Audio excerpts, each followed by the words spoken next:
Hello everyone. आज हम लोग जीटेट का सेट नंबर 2 करने जा रहे हैं। ये हिस्ट्री का कुछ इसमें सवाल है। इसमें 30 प्रश्न आते हैं जीटेट में और ये 30 पूर्णांक का होता है। ठीक है, चलिए हम पहला क्वेश्चन करने जा रहे हैं। हमारा पहला क्वेश्चन है, गायत्री मंत्र सावित्री का उल्लेख किस ग्रंथ में है? तो ये है ऋग्वेद में। दूसरा क्वेश्चन है, पुरातात्विक साक्ष्यों से नवपाषाण काल की किन विशेषताओं के प्रमाण मिले हैं? तो पुरातात्विक यानी जो हमें खुदाई से प्राप्त होते हैं वो साक्ष्य यानी सबूत। तो नवपाषाण काल की किन विशेषताओं के प्रमाण मिले हैं? तो आप देख सकते हैं, ऐसे कृषि कर्म प्रारंभ हुआ, अग्नि का प्रयोग प्रारंभ हुआ, सर्वप्रथम कुम्भकारी प्रथा प्रारंभ हुई। तो इसी जैसे नवपाषाण काल की इन विशेषताओं का प्रमाण हमें पुरातात्विक साक्ष्यों से मिलता है, उपरोक्त सभी। नंबर 3, सिंधु सभ्यता में प्रयुक्त पद ब्रांसिक जूसी किस विषय से संबंधित है? तो आप देखेंगे कि ब्रांसिक जूसी जो है किस विषय से संबंधित है सिंधु घाटी सभ्यता में? तो गेहूं की किस्मों, कपास और तरबूज और मटर। तो ये उपरोक्त सभी जो है सिंधु घाटी सभ्यता में ये प्रयुक्त शब्द जो है ब्रांसिक जूसी गेहूं की किस्मों से भी संबंधित है, कपास और तरबूज से भी है, तरबूज और मटर से भी। तो उपरोक्त सभी इसका आंसर होगा।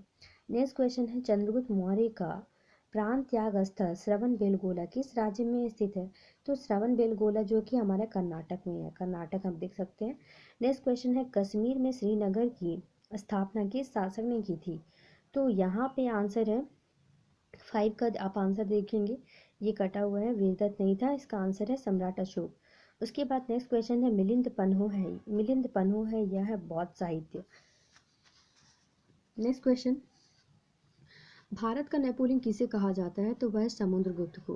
निम्न में से कौन चंद्रगुप्त द्वितीय के दरबार के विद्वान थे? तो वह आप देख सकते हैं चंद्रगुप्त द्वितीय के दरबार के विद्वान थे तो कालिदास, धनवंतरी और वारामिहिर, उपरोक्त सभी। तो नवरत्न थे चंद्रगुप्त द्वितीय गुप्त काल में, जो आप देखिए वो नवरत्न होते थे। उसके बाद गुप्तकालीन चित्रकला का सर्वोच्च उदाहरण अजंता की गुफाओं स्थित हैं, तो यह है औरंगाबाद में। राजसी शैली का संबंध किस क्षेत्र से है? तो वह मंदिर निर्माण शैली से। हिंदू विधि की पुस्तक मिताक्षरा, हिंदू विधि यानी कानून की जो पुस्तक है मिताक्षरा की रचना किसने की थी? यह है विज्ञानेश्वर ने। नेक्स्ट क्वेश्चन है, सबसे बड़ा बौद्ध स्तूप सांची का महास्तूप स्थित है, यह कहाँ है? मध्य प्रदेश में। नेक्स्ट क्वेश्चन है, महात्मा बुद्ध के पूजार्थक स्तूपों का क्या कहा जाता है? तो उसे कहा जाता है चैत्यगृह। तो बिहार जो होता है घूमने का स्थल होता है, जहाँ पे बौद्ध भिक्षु निवास करते हैं उसको बिहार कहा जाता है, और जो पूजा स्थल होता है उसको चैत्यगृह कहा जाता है। उसके बाद है, बिहार के भागलपुर में स्थित विक्रमशिला विश्वविद्यालय के विनाश का कारण आप किसे मानते हैं? तो ये है बख्तियार खिलजी का आक्रमण। उसके बाद चार्ल्स वुड ने 19 जुलाई 1854 ईस्वी में भारतीय शिक्षा पर एक व्यापक योजना प्रस्तुत किया था, उस योजना का नाम क्या है? तो वो है वुड का डिस्पैच घोषणा पत्र और भारतीय शिक्षा का मैग्ना कार्टा, उपरोक्त दोनों। वुड डिस्पैच में कितने अनुच्छेदों का प्रस्ताव था? तो उसमें 100 प्रस्ताव थे।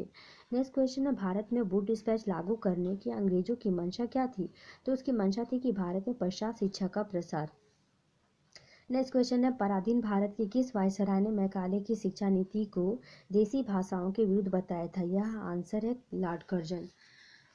हमारा नेक्स्ट क्वेश्चन है, किस योजना की रिपोर्ट के आधार पर 6 से 11 वर्ष के बच्चों के लिए सर्वप्रथम निःशुल्क और अनिवार्य शिक्षा देने की व्यवस्था की गई थी? तो यह है सार्जेंट योजना 1944।